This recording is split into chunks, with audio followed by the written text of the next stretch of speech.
Hey there, and welcome back to ViewPoint Christian Academy, where we have been helping families meet their Christian education goals since 1984 by focusing on spirit, character, academics, and providing a biblical, individualized, and mastery-based approach to education. Excited to be joined today on this Monday Moment by Officer Candidate Mr. John McNeil. He has been a veteran of our school for many years, graduate, teacher, all kinds of good stuff. Many of our students know and recognize Mr. McNeil. So that's today in our Monday Moment. Stay tuned.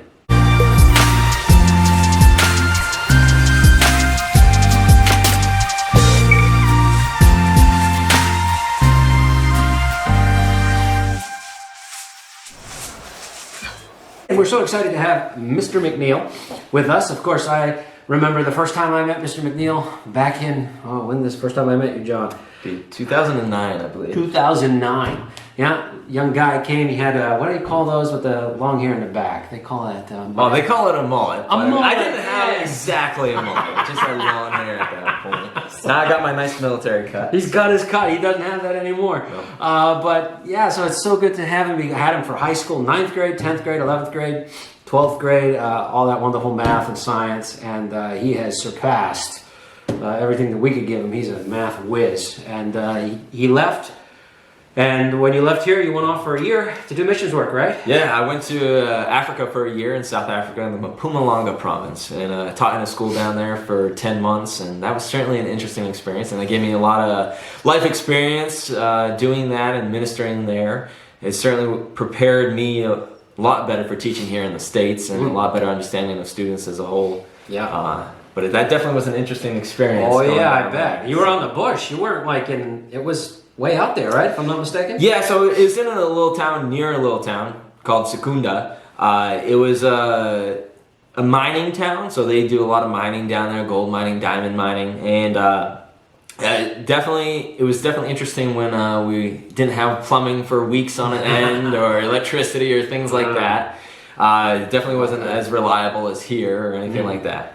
So it was a good experience to be able to go down there and learn about that culture and to influence the students there for how they're doing and hopefully better in their lives. I'm sure, I don't know, I haven't been in too much contact with them, and I'm sure Mr. Rondo, or Dr. Rondo now, excuse me, will be able to post a little photo of my old class on here as well. So I'll send him a photo of that to go along. That'd be great.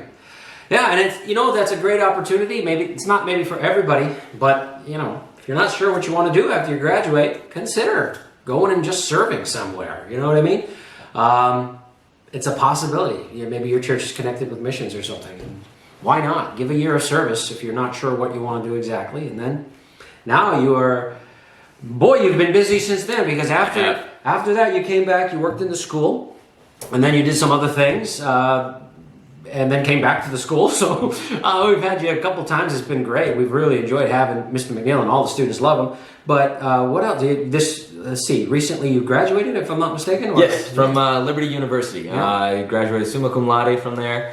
And that was definitely a nice experience. I did it online, so it's a lot of what everybody's used to nowadays. When I first started, it was kind of revolutionary in a sense, because not a lot of college students were trying to pursue online virtual education. Right. However, now it's become the norm, and a lot of colleges are pushing that online virtual base. So you can attend a university across the country and yet still receive the same quality education as if you were on campus. Exactly. So it's definitely a good opportunity, because what I did was I worked full-time while going to school full-time to be able to support my wife and I, and to allow us to keep on pursuing what God has put before us. Yeah. I know, like Dr. Rondo had mentioned, been in and out of teaching in the school. I mean, because finances, the way it is such, I mean, I like to also pursue my avenues of approach. I'm a jack of all trades in that sense. Yes. So, and obviously now I've enlisted in the Army and started the officer candidate route to become a commissioned officer in the United States Army National Guard. Yeah, and that's one big reason why we want to talk to you. It's just great to touch bases with you as well, but you just, as of December, completed boot camp, etc., right? Yeah, December 10th was my graduation date of that. Right. So that was a 5-month experience doing that. So it was a very tough yet rewarding experience. It certainly was physically demanding, mentally demanding. The hardest part for me, because I already had spent time away from home in Africa, wasn't necessarily being away from home. It was being away from my wife for that first 5 months. That was the hardest part for me. Mentally. That was the mental game of it. Physically, I mean, I'm in pretty good shape. Not the best of my platoon, but I certainly did score well on all my PT scores. Good. So that wasn't too demanding in that sense. However, as far as the rewarding aspect of it, I mean, it's certainly a point of pride for myself knowing that I'm an American soldier now. It's the 1% of Americans are actually able to serve and put on a uniform. So it's definitely a rewarding and fulfilling experience to be able to say that I've accomplished that. Excellent. And I'm sure your wife will give this video a thumbs up now since you... More than likely. More than likely. Thank you, Mrs. McNeil.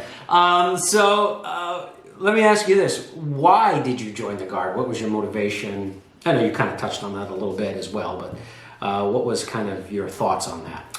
So I've always wanted to be in the service. Ever since I was young, I wanted to join the military and serve in some form or fashion. Actually, in the decision to go to Africa, I had another opportunity to go to the Air Force Academy out in Colorado. And at that point in my time, I didn't want to commit that point of service because it was 7 years of active duty post-graduation from the 4-year college that it offered. And so I decided to go to Africa, and then when I came back, I got married. And as soon as you get married or have dependents, you can't do any military colleges. However, that still was inside of me that I wanted to join and serve. And so God allowed me to have that opportunity now to be able to join, serve, and pursue my commission that I wanted to earn in the United States Army. So that's the thrust of why, because I've always liked the idea of being a soldier. I've always liked the idea of being able to go out and change, because it's not all of what Hollywood makes it out to be. It's a lot more intricate and a lot more depth than one might consider it might be to be a soldier. So that's the main reason of why I wanted to join, just because I've always wanted to. There you go. That's not a bad reason. Of course, I'm sure love for country plays a little bit of a role. Oh, certainly. Yeah, no, I mean, it's definitely, we wouldn't be where we are today if those who can serve choose not to serve, because those who can should serve. Like I said, it's only the 1% that are able to actually put on the uniform, pass the medical screenings, pass the physical screenings, pass the academic and moral screenings as well. So it's, right now we're 100% volunteer service. So if you're able to serve and you don't, well, then you're failing your country in that regard, because there is a great need for highly qualified people to serve. It's no longer a fallback plan as it used to be considered. It's a primary mission directive. This should be your point to serve because you can, and it provides a great career opportunities as well. Yeah, ViewPoint has had, down through the years, has had a lot of our alumni that have chosen that route over the years. We've had many of them join Guard, Army. We've had some advance significantly in those areas. So that's excellent. So thank you for your service and for your continued service. This is excellent. Now, would you recommend, it kind of sounds like you would based on what you just said, but would you recommend it to Christian students, to Christians? Now, obviously you're a Christian, you're a believer in the Lord, you got a good, strong foundation for your faith. Would you recommend this for a Christian? I would say you would have to search yourself, examine yourself before the Lord, see if you're at that position in your life and in your walk with Christ to be able to say that you know who you are first.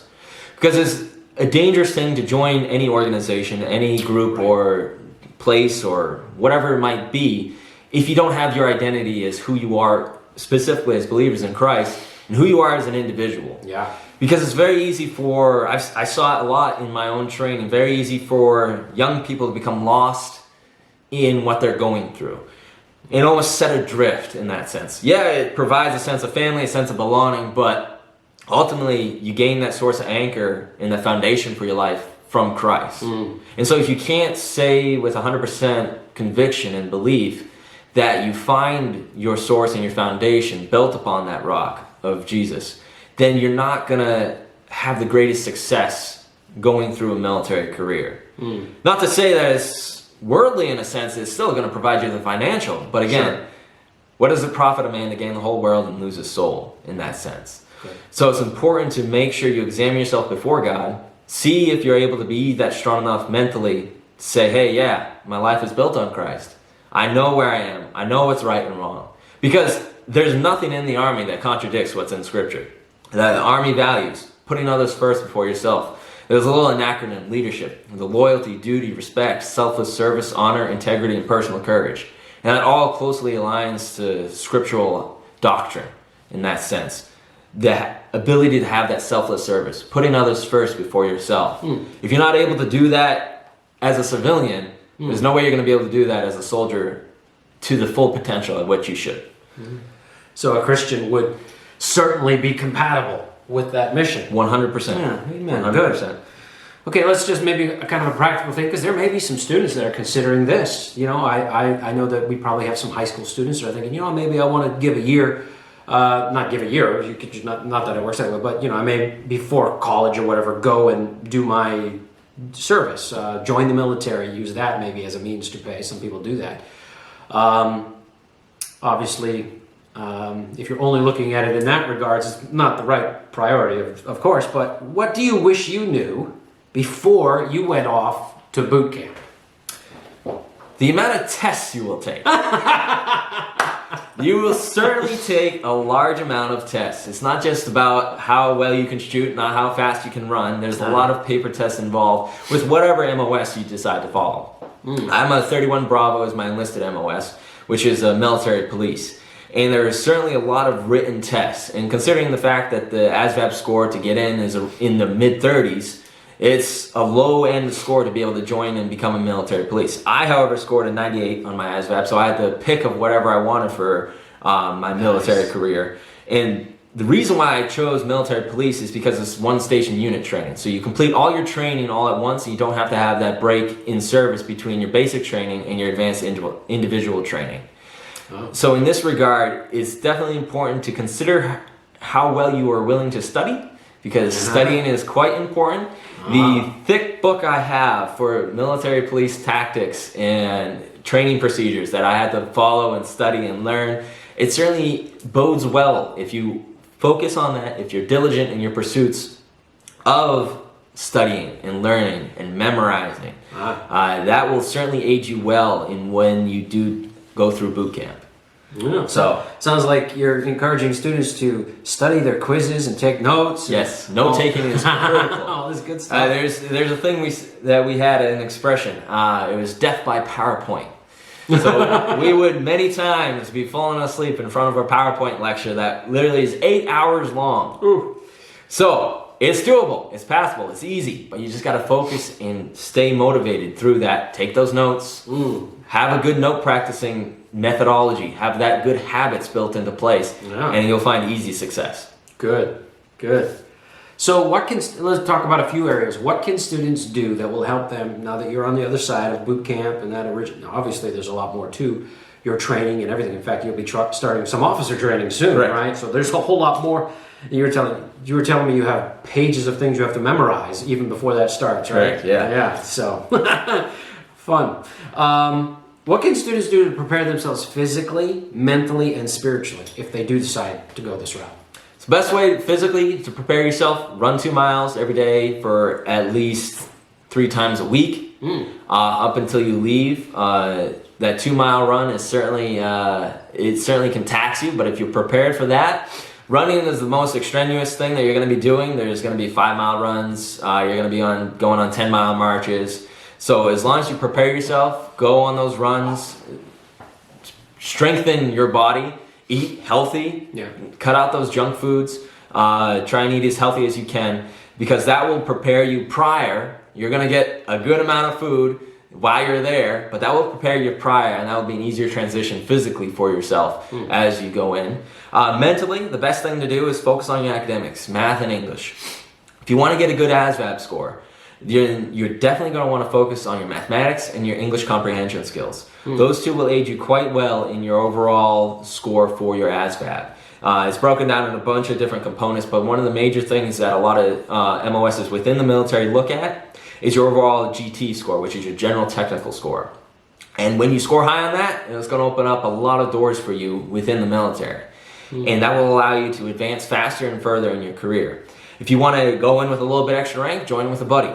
If you want to go in with a little more rank, then start earning some college credits while you are in high school still. If you dual enroll and have some college credits prior to you joining, you can even have three promotion ranks available for you. So you join as an E3, a private first class. If you join with a degree, you'll join as a specialist, an E4. So there's a lot of options and a lot of opportunity there. But mentally, English and mathematics. All right, those are the two main subjects. If you prepare yourself well on those, then you'll do well on your test scores there. Excellent. Spiritually, best thing to do, start developing a habit of prayer. All right, prayer is one of those things that's definitely going to get you through those tough days, those days of when you question why you join. What am I going through this for? Because I certainly had those questions and I was prepared. I can 100% say I was prepared, and yet I still had those doubts and questions and fears. It's only 100% natural to have those things when you're going through times of difficulty. Yeah. And so that's why it's important. Have your life built on Christ, because He will see you through it. Yeah. But you got to develop those habits prior. Prayer, reading your Bible, focusing on those things, because God will see you through. And He's not going to open the door for you to serve in the military if it's not for you. All right, if He's put it in front of you, He will give you the strength and He will equip you to face it and get through it. Yeah.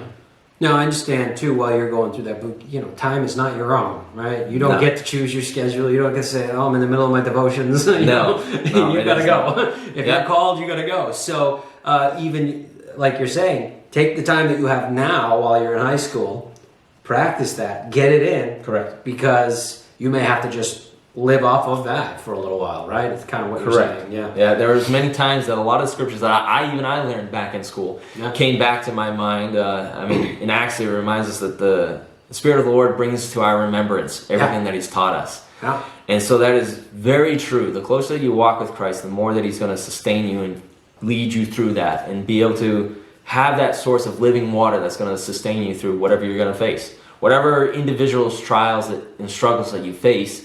Because for every single person going through that training, I can tell you that they face something different than what I faced. And so whatever your struggles might be, having that strength and having that life built on Christ, that will sustain you. Yeah, amen. Good. That's good advice for anything in life. Correct. It really is. But, thanks for sharing that. One last question, I think. And then, if it's okay, you may have already touched on this, but maybe you just could specifically address the idea. But speak to the idea of being a Christian and a good citizen or a patriot. Are they compatible? Because there's a lot of controversy about that even now, right? So one of the things that I've had discussions over, even while I was in training, was this idea of how can you serve a God who loves, who protects, and who is good, and yet be willing to take somebody's life.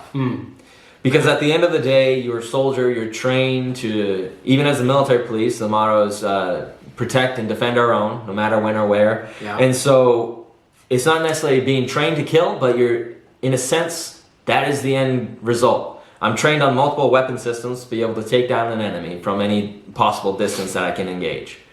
And so how can you reconcile the fact that we're called to serve a God that is good, and yet my service to my country might involve taking a life? Many times, for my own answer to that, I look back on the life of David in the Bible. And when they fought the Philistines, he went to war, he fought, he protected his country, he defended his own people, and yet he was still called a man after God's own heart. Yeah. And so service to country does not denote denying one's beliefs. Rather, it is the convictions of one's beliefs that will allow you to serve better. Yeah. Because if you're able to serve with Christ foremost on your mind, willing to lay your life down for others, even Jesus reminds us that the ultimate sacrifice, the ultimate service of love, is being willing to lay your life down for others. We're reminded as well that even while we were yet sinners, Christ laid down His life for us. So if you go into it with the fact, with the knowledge and the mindset that you're called to lay down your life for your country, that is the right mindset to have. There are certainly those that go into the military and all they want to do is get deployed and take a life. But the moment that you cave to that worldly desire is the moment that you become no better than any other military member across the world. And you lose the ideals of what our country was built upon, what was laid out in our Constitution, what a real American patriot is. Even in the Revolutionary War, it wasn't about killing the British. It was about protecting our American interests, about laying our life down so that we can have freedom. Freedom for ourselves and freedom for our families, freedom for those around us, for those that we haven't even met. So regardless of what your motivation is, as long as you're motivated by godly desire to serve others, then that closely aligns with the ideals of patriotism that we find in our Constitution, in our Bill of Rights, in our Declaration of Independence. Everything that we find aligned will go hand in hand with your service in the military. And I even think of Romans 13, which speaks to the idea of government and that they don't hold the sword in vain. Correct. Right? Correct. So as a soldier, you are even ordained of God to use that sword as necessary to mete out justice and to defend, as you stated. So even not only the Old Testament, but even a New Testament reference as well. Because some people, they say, well, that's Old Testament, what about New Testament? Yeah, it's there too. It's there too. So, no, this has been great. Let me just encourage all of the students, if this is something you feel the Lord doing, pray about it. Talk to your parents, talk to your pastor. I'm sure Mr. McNeil would be very happy, or Officer Candidate McNeil would be very happy to speak with you, and even maybe say, you know, here's some questions to consider and these kind of things, because I know he loves the Lord and he loves kids. He's into this discipleship thing too. I know. I've been blessed to be able to work with him. He understands the value and importance of a Christian education, not only for himself, but he wants others to see it too. But let me encourage you, not only as you think and pursue that kind of thing, mom and dad, as you think and pursue about those options for your kids, let me encourage you as a family to regularly pray for our military members. If you know Mr. McNeil, if you know Officer Candidate McNeil, I gotta get used to saying that, pray for him as you think about him. Pray for, maybe you have family members who are in the military, or even first responders like police and firefighters. Pray for them because they are willing to lay down their life to defend and protect your life, to defend and protect our American interests. And so I would encourage you, as you think about that, to do that. But I'm just so grateful to have Mr. McNeil with us, Officer Candidate McNeil, as he's joining us. And maybe, maybe we'll have him back again to talk about some more of this kind of thing. He's got a lot of things to talk about. If you know him, you know he's got a lot of good stuff to say. So we just appreciate you. Thank you so much for joining us. Certainly. And if you like this video, be sure to give it a thumbs up if you haven't already done so. Hit that subscribe button, ding the bell, get the notifications, all that good stuff. God bless you. Have a great day.